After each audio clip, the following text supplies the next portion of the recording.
Alright, so to start, we first have to install Python. So you can either type in the URL python.org and it will bring you to the home page, or you can search up Python into Google and it should be one of the first results. So now to install Python, if you hover over downloads, you should see this download for and then your operating system. So my operating system is Windows, so it says download for Windows. And over here, it will show the latest release. So as of right now, it's Python 3.9.5, but by the time you're watching, it's probably a different version. So just download the latest version of Python. But if for some reason you need to download an older version of Python, then you can actually hit the downloads button, and if you scroll down, it will show you all of the active Python releases. So if you need to download Python 3.8 for some reason, then you can scroll down to looking for a specific release and find the latest Python 3.8 version and install that. But we're going to do Python 3.9.5. So this is actually going to be specific to Windows.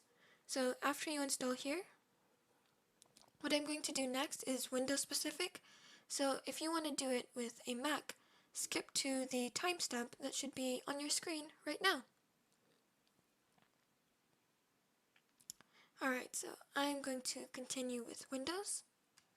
So just hit the button to open it up, and you should see the installer. But before you hit install now, there's one thing that you need to do, and you need to add Python 3.9 to path, which is not actually default clicked. So you need to click this right here. And this is actually very important. And what this will do is exactly what it says. It'll create a folder to your computer where Python will be located. And it makes it easier to set up when working with programs or some code editors that need to know the location of Python to work. So just for later on, it's a good idea to add it to path. So just add it to path and then hit install now.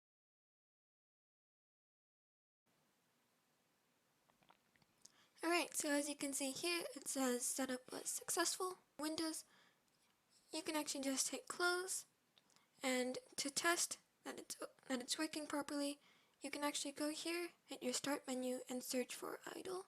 It's actually just right here under recently added. You can also just search for idle. And this idle shell 3.9.5, this is actually the default Python text editor. And this is what we're going to be using for the next few lessons.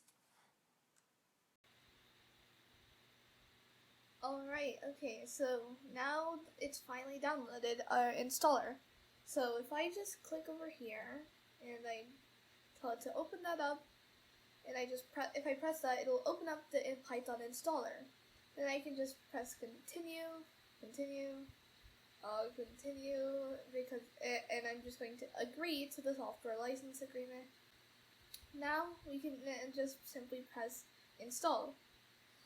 If we just simply if I just type in the password, then it should work. So yeah,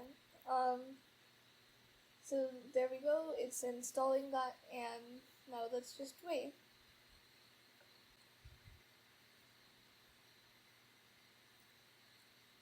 Okay, here we go. So now that we've installed it, we have this Python 3.9 folder that's been opened up right now, and this has some stuff like IDLE, the Python launcher, and other stuff.